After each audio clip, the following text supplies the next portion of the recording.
Hallo und herzlich willkommen zur 11. Folge von Motorradreise TV, eurem Motorradreisemagazin im Internet. Ich bin Stefan und in dieser Folge erwartet euch das hier. Wir sind zu Besuch auf dem 17. Motorrad-Reise Treffen in Gieboldehausen, machen ein Interview mit Motorradreise-Legende Ted Simon, sind unterwegs in Norwegen auf dem GS-Meeting und zeigen euch Impressionen von einer unvergleichlichen Tour durch die Berge und Wälder der Region Finnskogen.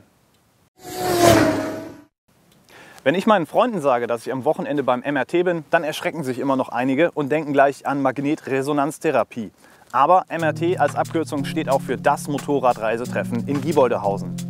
Bereits zum 17. Mal haben sich hier am 1. September-Wochenende die große Motorradreisefamilie und deren Freunde zusammen getroffen. Und ich muss echt sagen, wer noch nicht hier war, der hat echt was verpasst.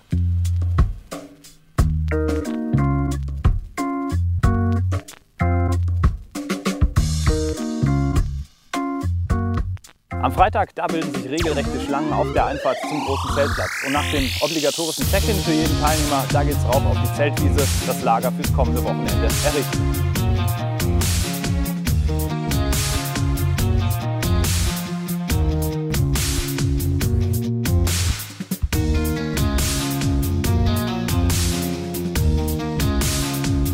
Rund 550 Globetrotter haben sich hier versammelt, um gemeinsam zu feiern, Geschichten auszutauschen und dem Vortrags- und Workshop-Programm im großen Saal zu folgen.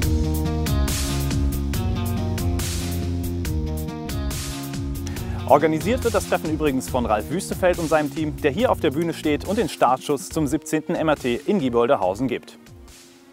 Herzlich willkommen zum 17. Motorradreisetreffen in Gieboldehausen.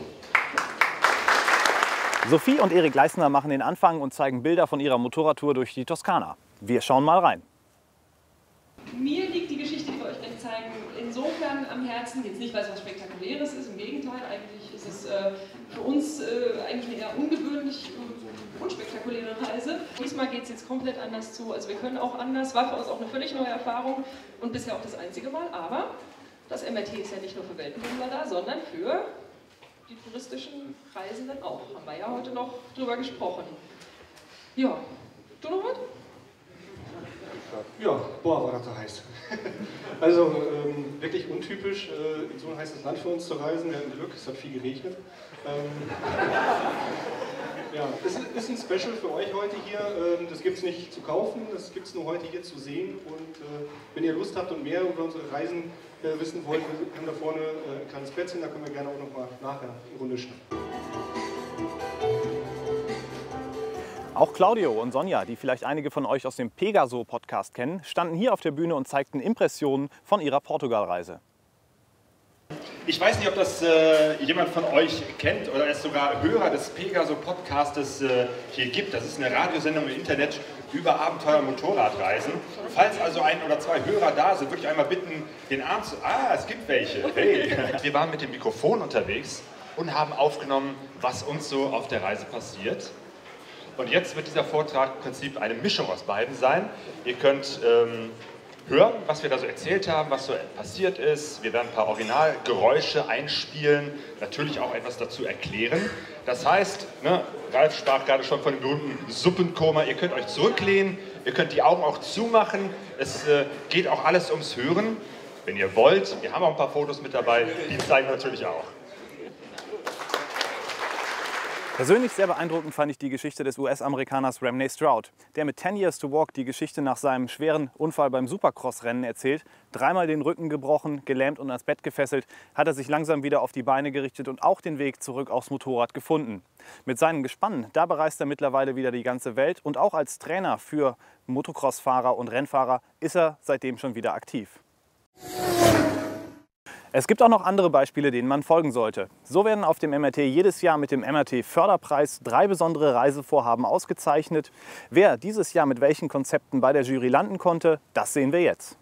Den dritten Platz im Wert von 500 € wird verliehen an Celia Schulze und Jürgen Steinhauer. Ja, ich darf die beiden mal auf die Bühne bitten. Ich hoffe, dass Sie jetzt hier im Saal gerade sind. Gleich mal einen Applaus.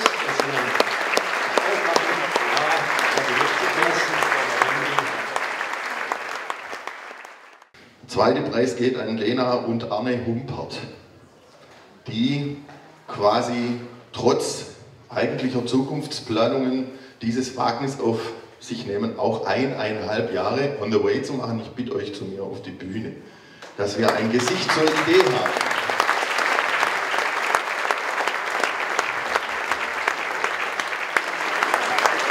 Und wir haben das ja gehört, also das ist alles schon sehr konkret, das ist weit über dem Eintrag im Kalender hinaus und um es international zu sagen, it will happen. Und das ist sehr, sehr gut. Eine exotische Reise ist und den Anspruch hat, mehr und tiefer in das Leben dort vor Ort einzudringen und uns dann davon mitzuteilen, damit wir uns unser eigenes Bild zu machen. Das haben wir dafür befunden, das ist der erste Preis würdig. So, dann möchte ich die beiden auf die Bühne bitten, damit sie auch selbst noch kurz von ihrem Trip, ihrem geplanten, mitteilen.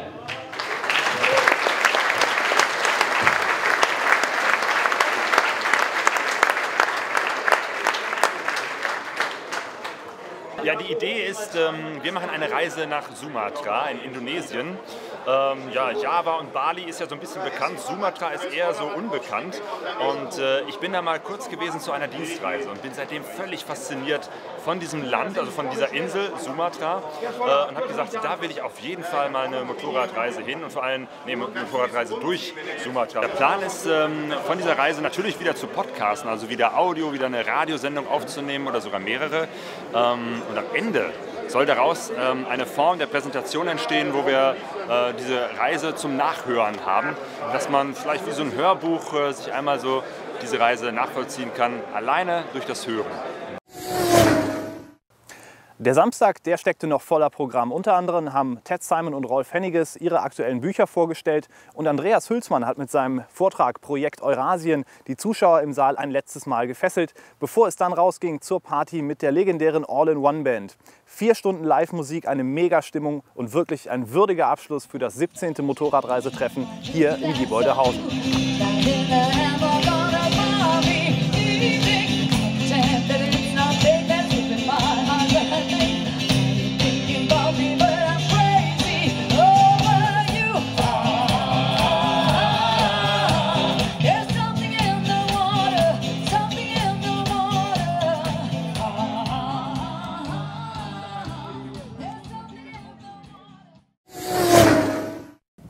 Während am Sonntagmorgen so langsam der Regen einsetzte und viele der Teilnehmer es eilig hatten, ihre Zelte abzubauen und den Heimweg anzutreten, habe ich mich noch in aller Ruhe mit Motorradreise-Legende Ted Simon getroffen. Unser Interview, das seht ihr jetzt. So, it's a pleasure to be here with you today, and it was a great weekend here at the Motorrad Reise Treffen in Gieboldehausen. It was very good, yes. I hope you enjoyed it as well. Yes, very much. And yeah, it's a nice opportunity to get the possibility to talk to you a bit, and it is like you saw like 500 motorcycle travelers fulfilling their dreams, going out to the world, traveling countries many people don't go, and I think you are a well-experienced person in traveling, and I think you saw a lot of the world, and I think you are a guy who has his own view on the world. So what is for you specifically the thing about traveling? What is that what gives you the Antrieb? Well, in a way I've always had a lot of trouble answering questions like that because I can't understand why anybody needs to ask the question. The thing is that I don't understand why people don't realize how good it is to be alive. I think people forget that they're alive, and they spend all their time worrying about things that really shouldn't matter. But anyway, the thing is that if you're alive on this earth, it seems obvious to me that you want to know as much about it as you can, and about the people on it, and just natural curiosity, it seems to me, would make you want to go somewhere and do something and have some experience of the world. And so why does anybody need to ask what the reason is to travel? I mean, the better question would be, why don't you travel? What stops it? Why can't you do it? What is so? I mean, there was a man here today who recovered from a terrible accident, a paralysis, and he's been fighting for nearly 10 years to get back on his legs, so that he can do the things that we can all do without even having to think about it, and so why don't we all do it? But I realize that people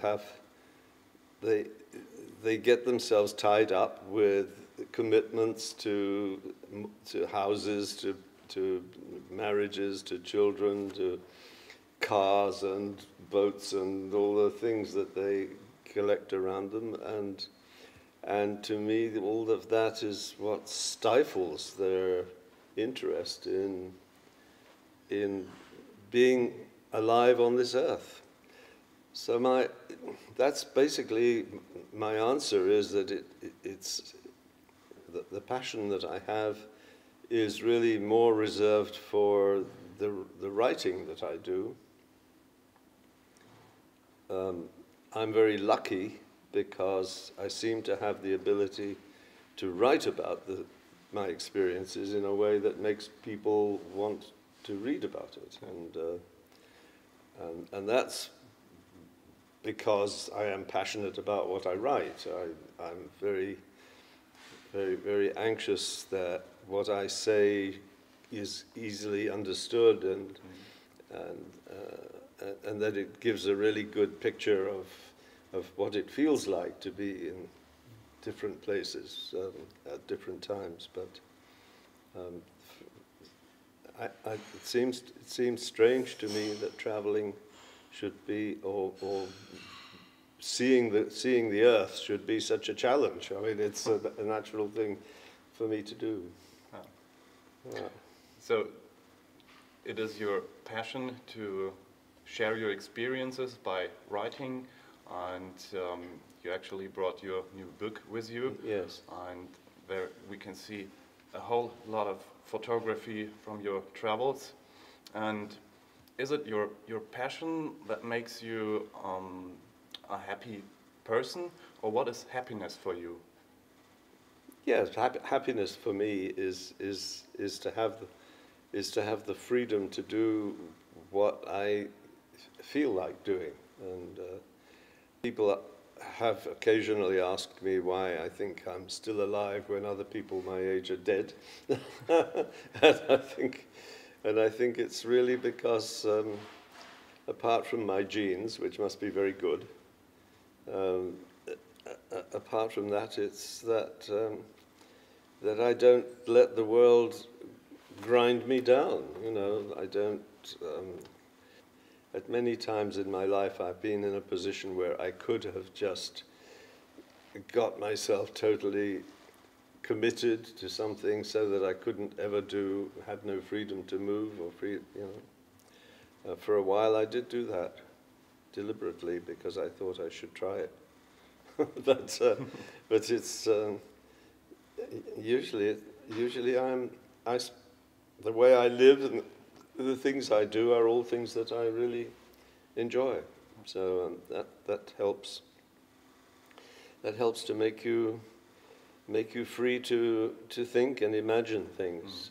Imagination is a very important part of all this, and I think imagination is something that actually can be. If you're not born with it, you can acquire it. I mean, people don't read enough. People don't spend enough time entering into the experiences of other people and the thoughts of other people. And books used to be able to do that very well. And I don't think that the in this world of images and pictures, it's the same thing, because you're just looking at what is a superficial image on a screen or a book, and you don't enter into the thoughts of the people who are on this. Very little thoughtful stuff appears on screens.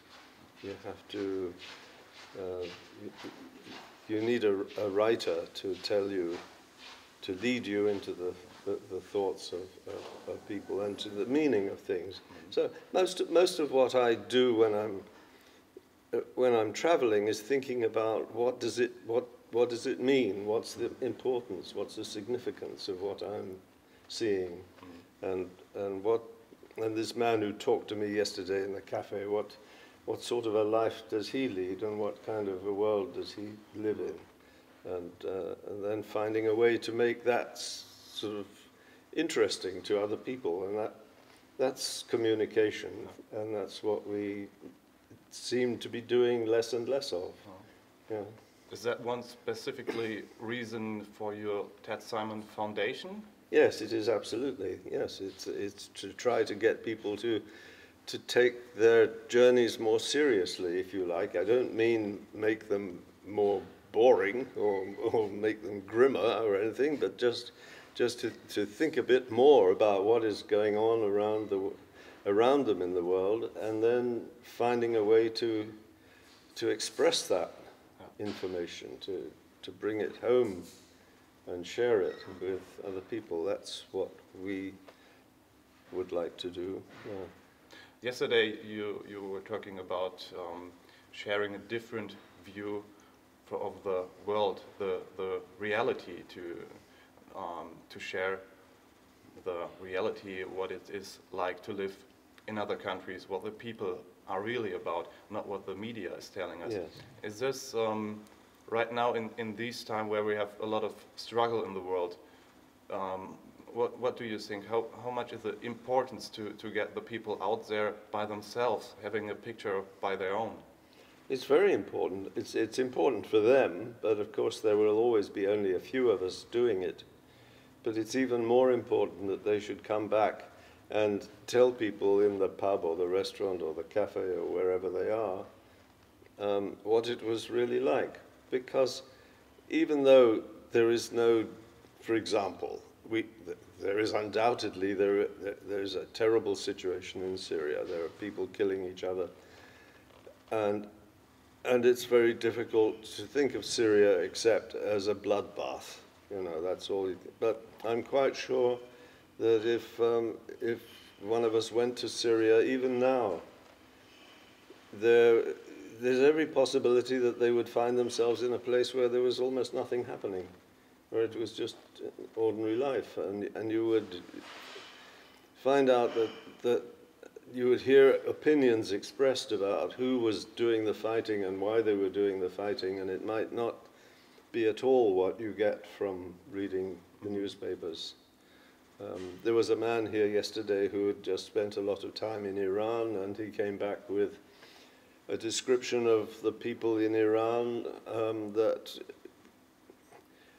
that probably contradicts the prejudices that most people would have about it, which is not to say that there isn't a very repressive, extreme government running Iran. Of course, and I know that the governments in Iran have done terrible things, and thousands of people have died, and people have been tortured, and so on.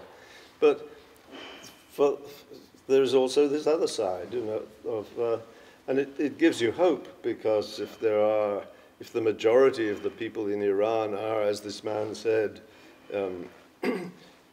clear-thinking, open-minded, very well-educated people, there's every possibility that sooner or later Iran will change again, and these are things we really need to know, so that we can't be led by the nose by governments wanting to get us involved in wars that have no real basis in reality. Yes, that's very important. So you have achieved a lot in your life so far.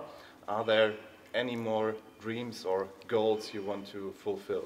Well, it's nice that you say I've achieved. I actually never set out to achieve anything. I just set out to do what I can do, and I'm surprised that I've been able to write the books that I measure my life in books, really. Not so many. Some people write one a year or two a year. I write one every 5 years or more, but I've been doing this for a long time now, and I don't feel any need to have a plan. I have no plans for the future at all. The only plan I've got is to go and see what it's like on the Greek islands, because that's the one European country I don't know, and it's probably the most important because it's where Western civilization began. So it's crazy that I don't know it. People are always telling me it's too late. It's too late, you can't go, everything's changed, it's all ruined and so on, but I have to do the best I can. Nach dem MRT in Gieboldehausen ging es für mich gleich weiter. Nach Kiel, von dort mit der Fähre nach Göteborg, ein Stückchen durch Schweden, rauf nach Norwegen. Das GS-Meeting in Kongsvinger stand auf dem Plan und ich bin der Einladung von Bloggerkollege Sascha Dus gefolgt. Zwar kleiner als das MRT in Gieboldehausen, auch ohne Vortragsprogramm, dafür inmitten von wunderbaren Offroad-Strecken.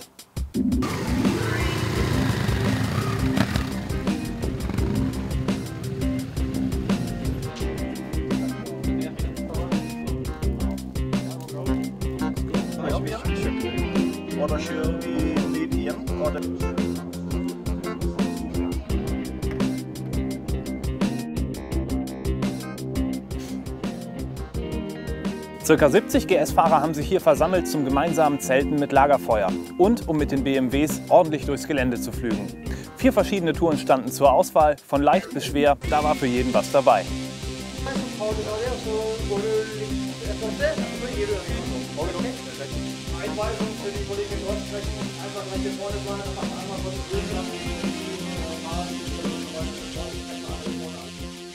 Motorradreise TV wieder für euch unterwegs. Heute aus Norwegen, aus der Nähe von Finnskogen bzw. Kongsvinger. Und hier findet das jährliche GS-Meeting statt. Und neben mir, da sitzt der Oscar. Er hat das GS-Meeting ins Leben gerufen. Hello Oscar, so you are like the father of the GS meeting, is that right? Yes, that is right. I started the GS meeting back in 2003. Oh yeah. So, sorry, 2002. So it's been a couple of years you're doing this? This is the 11th meeting we got here in Kongsvinger. Mm-hmm. And here are a lot of participants, a lot of tents put up here in the last 2 days, and so today the riders are off to their tracks. So tell us about. Do you have some riding courses with some guides and different training skills? And tell us about the tours offered here. We have several tours and guides on different levels. So we have green, blue, which is our main ride, and a red level, and also black level. Yeah. And the black level, is it only on invitation for special guests that's with by good riding skills? Yes, that is by invitation only. We have one green, which is for people that would like to have a very easy gravel and maybe ride with a fiancé or whatever it is on the bikes and panniers and everything. And it's easy gravel and some tarmac. And then we have the blue, which is actually the GS ride. This is various gravel roads of various standards, and a bit longer, a bit faster. And then we have the red, which have some off-road sections, but not much. Yeah. So can you tell us something about the area it is taking place? It's not so far from Oslo, so it's easy to reach with a ferry and come up here. What is so special about the Kongsvinger and the Finnskogen area up here? Well, first, it's, as you say, very easy to reach. You can take the ferry from Kiel in Germany, both to Gothenburg, and that's a very nice ride up from Gothenburg, like 350 kilometers, approximately. or you can take the ferry to Oslo, also from Kiel in Germany, and then it's only 120 kilometers up here. And the thing with this area, which lies in the middle of southern Scandinavia, is that it's many gravel roads. It's one big forest in Norway and Sweden, and it's few gravel roads and a lot of back roads, which almost all are gravel. So if you want to use your GS, try gravel and use it like the BMW shows in their catalogs, this is the place to be. All right. Yeah, we have done some driving in the last 3 days here in the woods, and it was really fun, and it's really a great place to come, and it's not so far, so maybe next year there will be some Germans more at the GS meeting. And yeah, thank you for the possibility to be here, and yeah, we will enjoy the rest of the weekend, and I hope you will enjoy it as well, and everybody will come back safe. And thank you very much, and maybe we'll see you next year. Thank you very much. All right, thanks. Das eine ist der Fahrstil, den wir haben. Wir haben immer einen Guide, der fährt vorne. Wir haben einen Sweeper, der fährt hinten. Der Guide ist eingewiesen, der kennt die Routen, der weiß, was abgeht. Der Sweeper hinten ist irgendeiner von euch aus der Gruppe. Kann auch ein anderer sein, logischerweise. Meistens jemand, der etwas kompetenteren Fahrstil hat, weil man vielleicht noch nicht.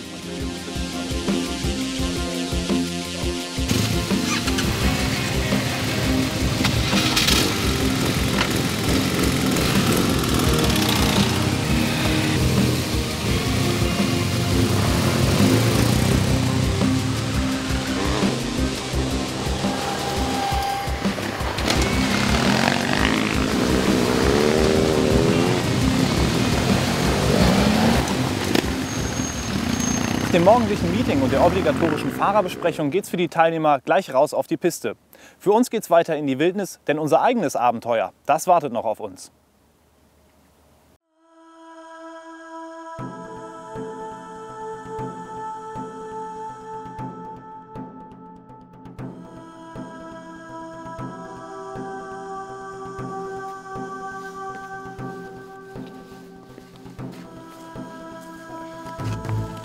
So, this could be your adventure one time.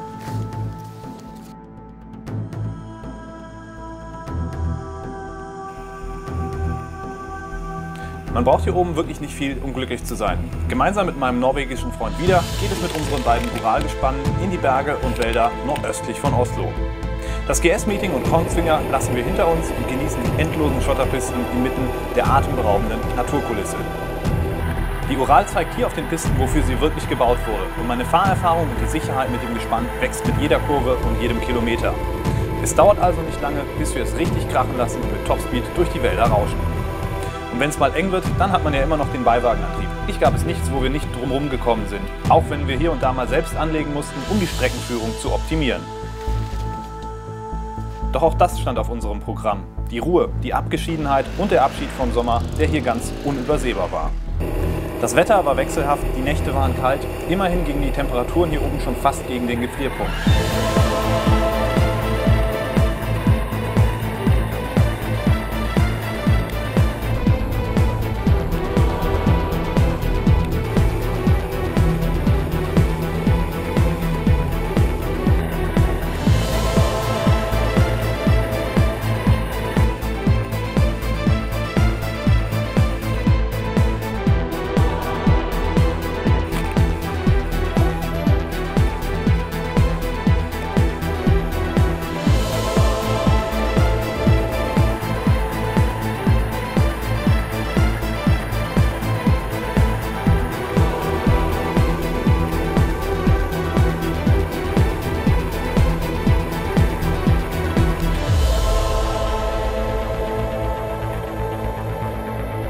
Nach einem unserer langen Fahrtage haben wir unser Lager in einem der zahlreichen Unterstände eingerichtet, die man hier hin und wieder in den Wäldern findet.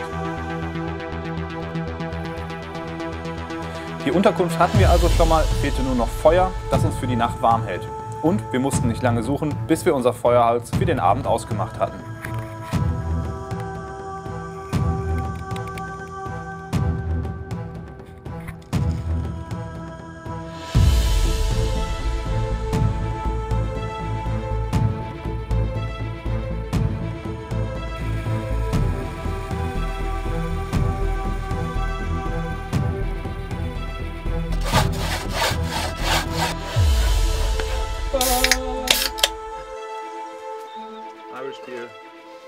Norwegian forest. Norwegian air. Trocken, warm und mit etwas zu essen im Bauch konnten wir diesen Abend voll und ganz genießen. Zeit, etwas über die Gegend hier zu erfahren. Can you tell me something about the Finnskogen area we're in right now?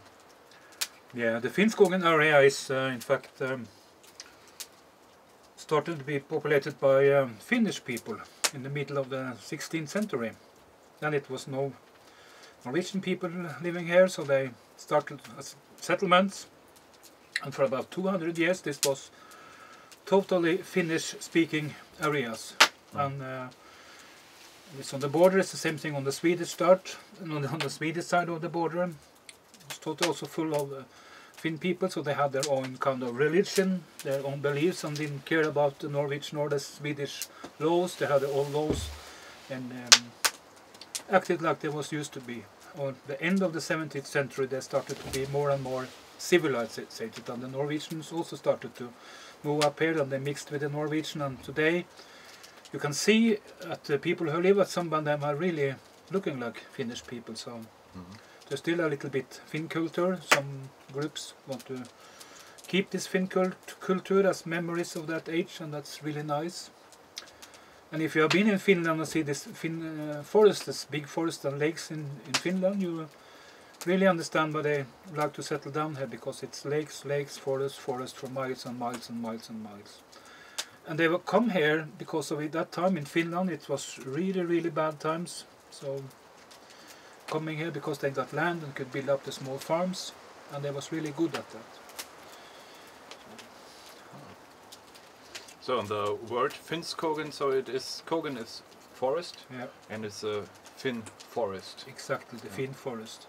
And it's on the both side of the border, on the from the big river Glomma in Norway to lakes called Fryken on the Swedish side. From south to north it's about 500 kilometers long, and it was totally Finnish land for 200 years.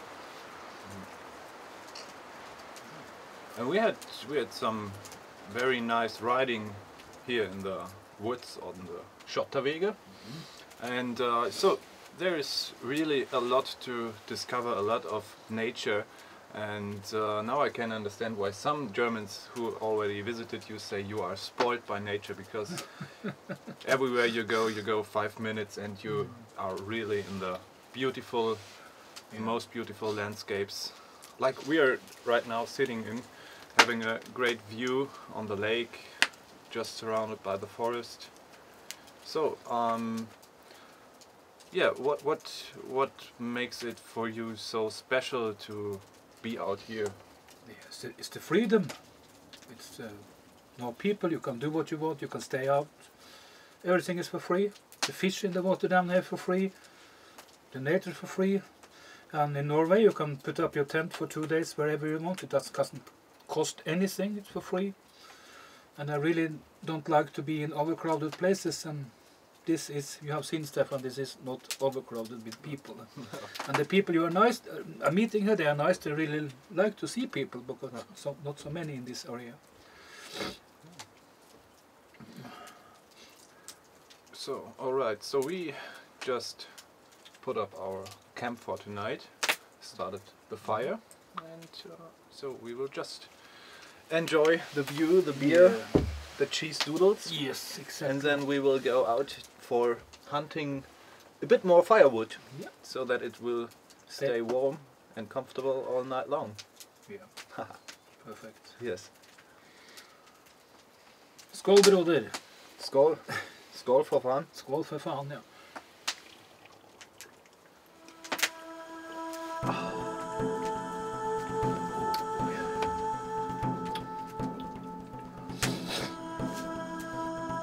Den restlichen Abend brauchten wir nicht viele Worte zu wechseln. Wir genießen einfach den Augenblick und lassen unsere Gedanken in dieser Umgebung schweifen.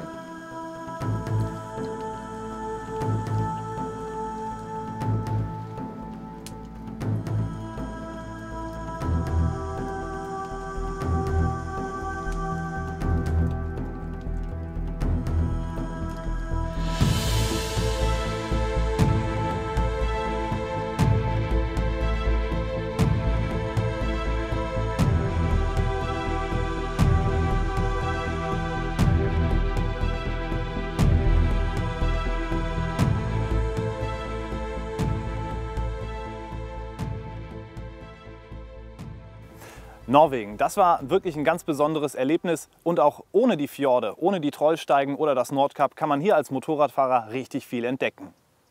Das war die 11. Folge von Motorradreise TV. Wir hoffen, euch hat es gefallen und ihr schaut beim nächsten Mal wieder rein.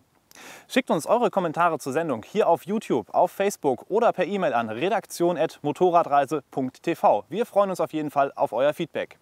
Alles Gute und stets gute Fahrt, euer Stefan.